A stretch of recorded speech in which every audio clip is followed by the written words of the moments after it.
மத்திய அரசு சாதிவாரி கணக்கெடுப்பு அறிவிச்சிருக்கிறாங்க. மக்கள் தொகை கணக்கெடுப்பில் கூடுதலாக ஜாதிவாரி கணக்கெடுப்பு அறிவிச்சிருக்கிறாங்க. இப்போ செப்டம்பர் 1ஆம் தேதியிலிருந்து அதை கணக்கெடுப்பு நடத்த இருக்கின்றார்கள் என்று திட்டமிட்டிருக்கின்றார்கள் ஒரு செய்தி வந்திருக்கு. அதில் பார்த்தீங்கன்னா அந்த விண்ணப்பத்தில் பார்த்தீங்கன்னா ஜாதி பேரில் எஸ்சி எஸ்டி அப்புறம் காஸ்ட்னு வந்திருக்கு. அதாவது ஓப்பன் லிஸ்ட் இருக்குது.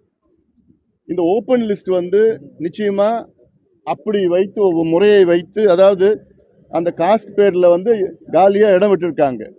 அவங்க எந்த ஜாதியில் இருக்கிறாங்களோ, எந்த ஜாதியில் இருக்கிறாங்க அதை அவங்க எழுதிக்கலாமா. இதனால் மிகப்பெரிய குழப்பம் வரும். இது வெற்றி பெறாது. இதைத்தான் கடந்த யூபிஏ ஆட்சி காலத்தில், 2வது ஆட்சி காலத்தில் 2011 2013 இதே முறை தான் பின்பற்றினார்கள். அது சமூக நீதி பொருளாதார கணக்கெடுப்பு என்று. அதில் அவங்களே விட்டுட்டாங்க. இந்தியா முழுவதும் மக்கள் மத்தியில் நீங்கள் என்ன ஜாதின்னு சொல்லுங்கன்னு விட்டுட்டாங்க. அதனால் 4500 5000 ஜாதிகள் இருக்க வேண்டிய இடத்துல 46 லட்சம் ஜாதிகள் இருந்தது. அந்த ஜாதினா சப்காஸ்ட்டு, பட்டப்பெயர், இதெல்லாம் நிறையா இருக்குது. இப்போ வன்னியர் சமுதாயத்தில் 108 பட்டப்பெயர் இருக்குது. சில பேருக்கு ஜாதி பேர் தெரியாது, பட்டப்பெயர் தான் தெரியும். ஒரு உதாரணம், கவுண்டர்னு சொன்னால் அது வன்னியர் கவுண்டராக இருக்கும், வெள்ளாள கவுண்டராக இருக்கும், வேட்டுவ கவுண்டராக இருக்கும். அது எந்த பிரிவில் கொண்டு போவாங்கன்னு யாருக்கும் தெரிய போகிறது கிடையாது. நாயக்கர்னு சொன்னால் அது வன்னியர் நாயக்கர் இருக்கிறாங்க, நாயுடு நாயக்கர் இருக்கிறாங்க.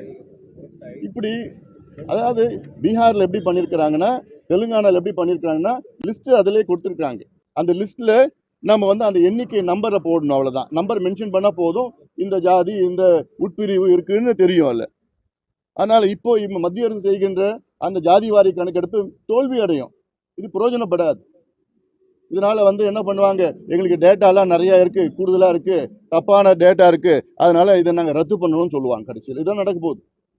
இதுதான் கடந்த காலத்தில் நடந்தது, இப்பயும் தான் நடக்க போகுது. 100 ஆண்டுகளுக்கு பிறகு இது கொண்டு வராங்க.